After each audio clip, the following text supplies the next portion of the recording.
Hello snowboarders of the internet, I'm your host Avran LeFeber, and in this video we're going to be reviewing the new Huck knife from Salomon.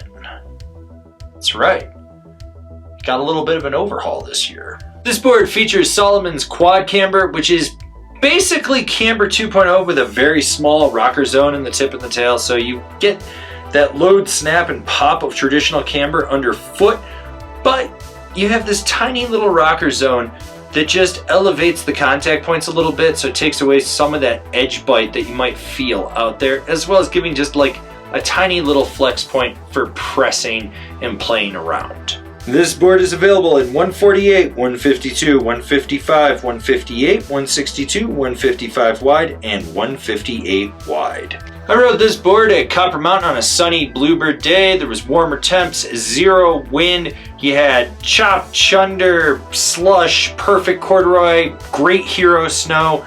And I rode it with my Rome Black Label bindings and my K2 Thraxis boots. The big thing to note with this board is that they changed the stiffness. They gave it last year's Huck Knife Pro Flex, so that stiffens the board up overall. It still has that predictable middle of the road park flex, so you do have slightly softer tips, stiffer through the middle, with a fair amount of torsional flex. It's just a little stiffer in those tips, which kind of changes the stability. So when you're actually charging around, you don't get as much chatter, which doesn't come back underfoot.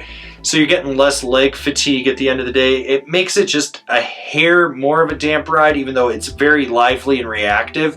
So if you're looking for like a park board that's not gonna fold in the tips and just be a little more stable underfoot, this isn't a bad option. And I understand why they took last year's Huck Knife Pro Flex, put it in the regular Huck Knife, and then revamped the Huck Knife Pro for this year. But I have a review for that as well. So you do have to load up the camber profile on this board to get it to engage to pop, and that's really it. It's a predictable snap on this board. It just feels like a board you've been on forever. You understand how it's gonna pop, and you know that what you put in is exactly what you're gonna get out. It's not mind-blowing, but it's enough to get the job done, whether you're hitting a side hit or launching a cat track gap.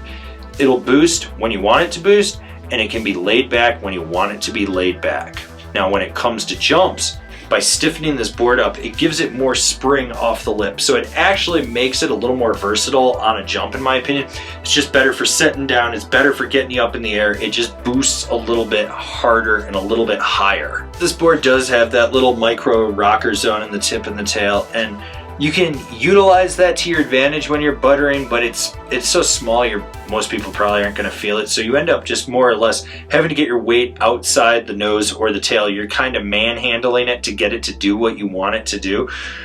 And I don't mean manhandling like you got a Hulk on it. You're just using a little more effort than you think. It does lock into a nose press or a tail press on snow when you're buttering, getting sideways, kicking it out. You don't have to worry about that. It's just that you've got to put a little more effort than you think into it. Now, when it comes to jibbing, obviously they stiffened it up. It still locks into presses, kind of like last year's does. It just has more spring out, in my opinion. You just feel that you get a little more pop out of it. So you're doing a nose press, you hit the end of the feature, you're going to be able to spring a little bit more.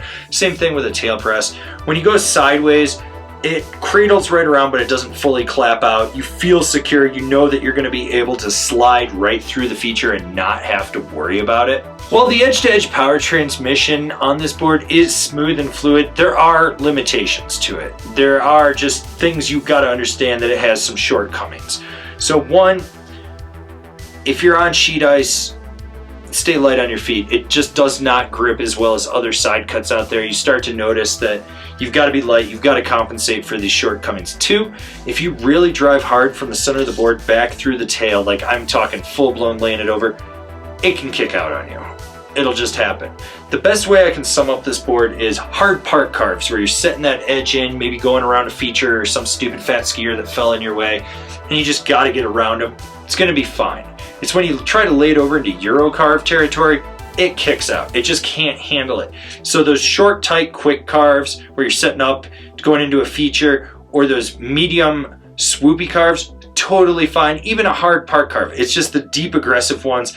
You start to notice the limitations on it. It just buckles in the tail. It just doesn't have enough power for you.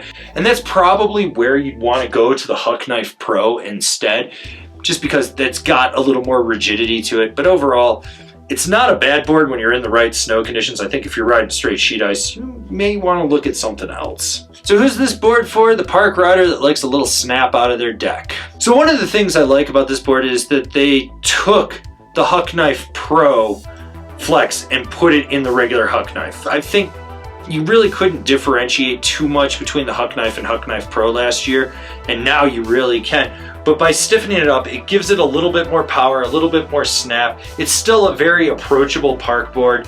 It's a deck that you can get on and you're like, if you're a competent rider, you're gonna know how it rides. You're not gonna have a problem. There's no weird area where you're like, I don't understand what's going on with my board. The only thing I don't really like, the side cut, just on straight sheet ice, but I didn't ride it in sheet ice, so I didn't really have any problems with it. Maybe you will, I don't know, I'm not you.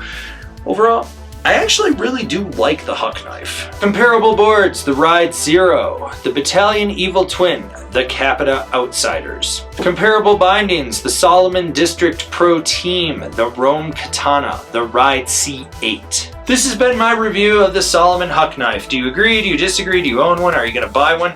Leave me a comment down below. Let's have a conversation about this snowboard. If you're new here, remember to subscribe, click the bell, get those notifications, that way you're not missing any of the videos we got coming out for all you snowboarders of the internet.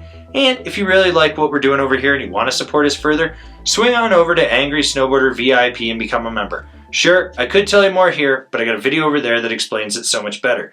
As always, I've been your host, Avran LeFeber, and I'll see you in another video.